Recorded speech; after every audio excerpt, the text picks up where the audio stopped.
국민적 논의에 박차를 가하고 또 2018년은 온 국민의 참여 속에 반드시 국민 개헌안이 이루어질 수 있도록 자유한국당은 기존의 개헌에 대한 국민적 이해와 인식을 확고히 달리하는 입장을 가질 것입니다.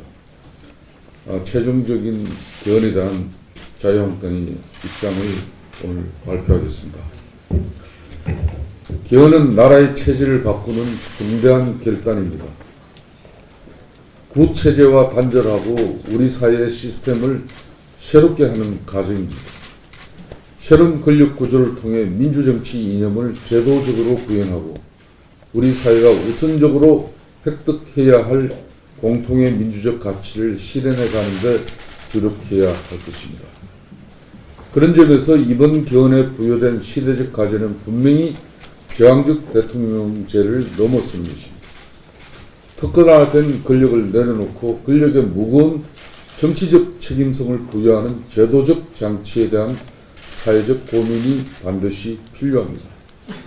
특권화된 권력은 구체제, 제왕적 대통령제의 폐해를 만들어낸 구조적이고 내재적인 요인이라는 점을 분명하게 지적하지 않을 수 없습니다. 개헌은 단지 권력 구조를 바꾸는 데 그치는 것이 아니라 새로운 가치의 틀, 시스템과 컨텐츠를 함께 바꾸는 작업이 되어야 할 것입니다. 그것이 이번 개헌에 부여된 시대적 과제입니다. 지난 87년 우리는 6월 민주항쟁을 통해 대통령 직선제를 골자로 하는 민주헌법을 쟁취했습니다. 공정한 규칙을 절차적으로 제도화하고 국가 권력의 민주적 정당성을 확보하는 데 초점을 맞춘 87년 헌법은 이후 30년 동안 우리 사회의 민주적 발전을 도모하고 우리 정치의 민주적 성숙을 완성해 가는 데 크게 기여해 왔습니다. 이제 우리는 절차적 민주주의의 완성에 초점을 맞춰온 87년 체제를 발전적으로 극복하고 실질적 민주주의를 공고화하는 데 있어서 우리 사회가 지향해야 할 새로운 정치사적 과제를 부여받고 있습니다. 한 나라의 권력구조는 그 정치 공동체의 역사적 산물이며 그 사회의 정치 문화와 정치 행태 그리고 정치 가정을 포괄하는 틀입니다. 여전히 정치적인 책임성보다 정치적 정당성에 우위를 두는 87년 체제에 머물러 있기에 우리 사회는 이미 다원화되었고 절차적으로도 충분히 제도화되어 있습니다. 우리 사회가 당면하고 있는 현재적 고민의 수준에 걸맞은 새로운 제도적 틀을 만들어가는 것은 지금의 우리 사회에 부여된 정치적 과제일 것입니다. 자유한국당은 문건 대통령 책임 총리제를 통해 이번 개헌에 부여된 시대적 과제를 완수하고 제왕적 대통령제를 반드시 종식시켜 나갈 것입니다. 국민이 직접 선출하는 대통령이 국가 원수로서 국가를 대표하되 책임 총리를 중심으로 국민에 대한 정치적 책임을 다하고 국정을 안정적으로 운영해 갈 수 있도록 국민의 대표 기관인 국회가 헌법적으로 뒷받침하는 제도를 안착시켜 갈 것입니다. 문건 대통령 책임 총리제는 무엇보다 제왕적 대통령을 넘어 정치적 책임성을 통해 민주주의의 실질적 내용을 완성해가기 위한 제도적 방안이라는 점을 말씀드립니다. 대통령에 부여된 현행의 헌법적 권한대로 대통령이 총리를 지명하고 임명하게 된다면 총리가 국민에 대해 책임을 다하기보다 또다시 대통령만을 바라보면서 대통령을 보좌하는 기능을 넘어서지 못하게 될 것이라는 점을 지적하지 않을 수 없습니다. 또한 대통령은 국회 해산권을 행사할 수 있으므로 책임 정치의 구현이 실현될 것입니다. 총리가 정치적 책임을 져야 하는 대상은 대통령이 아니라 국민이 되어야 한다는 것이 문건 대통령 책임 총리제의 제안 이유이자 주요 골자라는 점을 분명히 말씀드립니다. 민주주의의 정치적 정당성의 방점을 두느냐 아니면 정치적 책임성의 방점을 두느냐에 따라 대통령제와 책임 총리제의 어느 것을 선택할지 여부는 그 사회의 민주적 정치 발전의 정도에 따라 달라질 수 있습니다.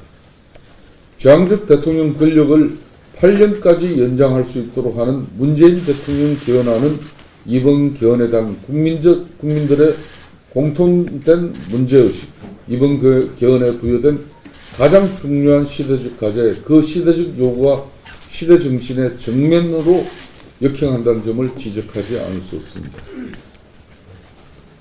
자유한국당은 어떤 경우에도 제왕적 대통령을 넘어 진정으로 국민께 권력을 되돌려드리는 개헌을 하고자 한다는 점을 말씀드립니다. 아울러 이와 같은 권력구조와 정부 행태에 부합하는 선거제도를 마련하기 위해 국민 대표성을 강화하고 비례성을 확대하는 방안을 강구하고 있다는 점을 말씀드립니다.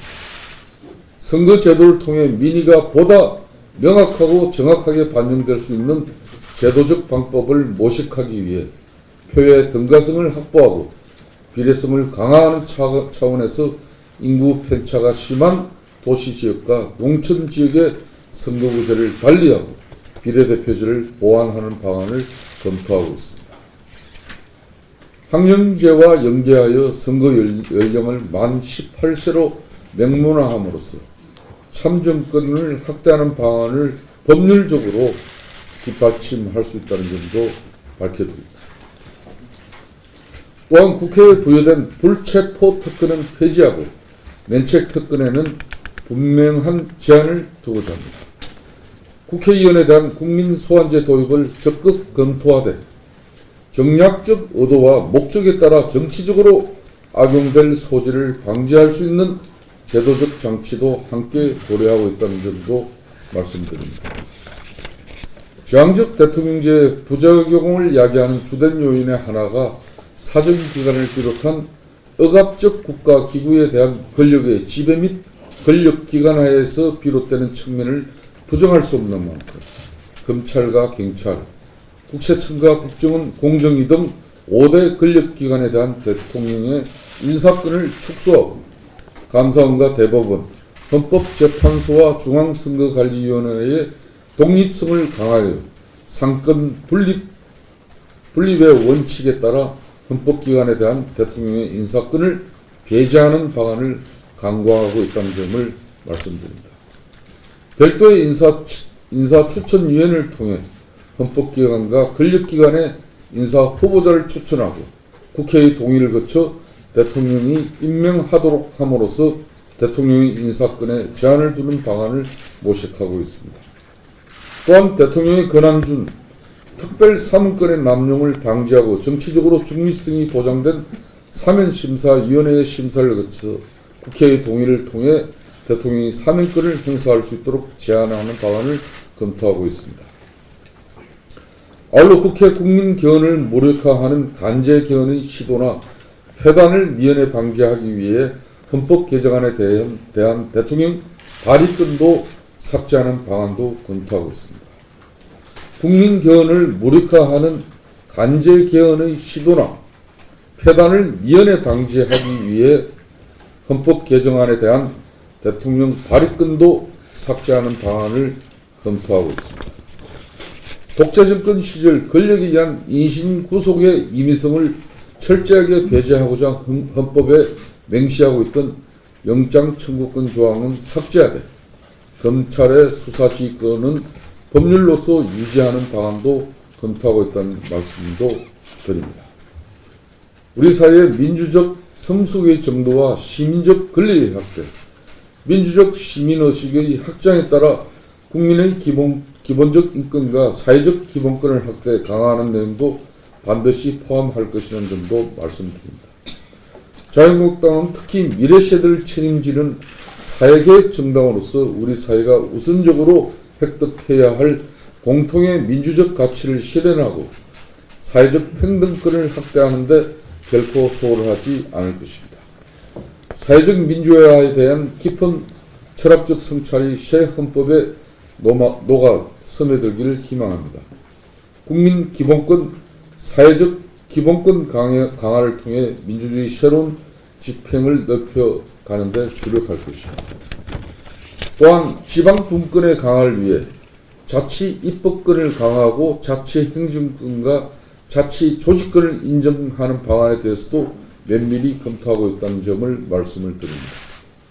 재정 부분에 있어서는 현실적인 지역 간 재정 편차를 극복하고 완화하기 위해 지방자치단체의 자치재정권을 강화하기보다 지방재정 조정제도의 강화를 통해 실질적인 재정 자립을 지원할 수 있도록 방안을 강구하고 있다는 말씀을 드립니다. 지방자치단체의 입법, 조직, 재정에 관한 권한을 인정하고 확대하되 책임성을 병행하는 방안을 모색하고 있습니다. 또한 미래 세대의 경제적 부담을 경감하고 포퓰리즘에 의한 국가 재정의 남용을 방지하기 위하여 국가 재정 집행에 대한 예산 법률주의를 명확히 하고 국가의 재정 건전성 확보를 위해 국가 재정의 체계적 관리를 위한 재정 준칙을 도입하도록 하겠다는 말씀을 드립니다. 아울러 현행 헌법상 누락되어 있는 국기와 국가에 대한 헌법적 조항을 명시적으로 규정하여 국가의 상징성을 강화하고 수도 조항과 관련해서는 수도가 서울이라는 기존의 헌법재판소의 결정을 명시화하되 별도의 법률로서 수도 기능 중 일부를 필요에 따라 다른 지역으로 이전할 수 있다는 단서 조항을 삽입하는 방안을 검토하고 있습니다. 논란이 되고 있는 토지 공개념 조항과 관련해서는 토지의 공공재적 성격을 감안하여 공공의 이익을 위해서 토지의 소유와 처분을 적절히 제한할 수 있다는 개념적 발상의 타당성에도 불구하고 그것을 법률적으로 구현하는 범위를 넘어 헌법적으로 명시하는 것은 또 다른 차원의 사회적 논란을 야기할 수 있다는 점에서 현행 헌법의 규정을 그대로 차용하는 것이 현재로 바람직할 것이라고 보고 있다는 말씀을 드립니다. 개헌은 우리 사회가 보다 성숙한 민주주의로 나아가기 위한 시발점입니다. 개헌은 우리 사회의 시스템을 새롭게 하고 새로운 가치의 틀을 세우는 작업입니다. 대통령과 정권이 아니라 주권자인 국민들이 만들어가야 할 과제입니다. 국민을 배제하고 청와대와 집권당이 일방적으로 결정할 수 있는 사안이 결코 아닙니다.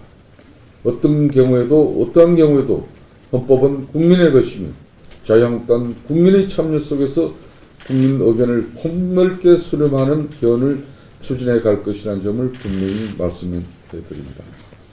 현재 가동되고 있는 헌정 특위가 6월 말까지 활동 시간이 정해져 있는 만큼 그 안에 개헌안을 마련하고 6월 국회의 여야 합의로 개헌안을 발의해서 이후 헌법 절차에 따라 국회 의결과 국민 투표를 9월까지 마칠 수 있도록 개헌 로드맵을 구상하고 있다는 점에 대해서도 다시 한번 말씀드립니다. 자유한국당은 개헌 중심 정당으로서 국민이 주인이 되는 나라, 민주주의의 새로운 집행을 넓혀가도록 하겠습니다. 이상으로 자유한국당에 대한 개헌에 대한 발표를 마치겠습니다.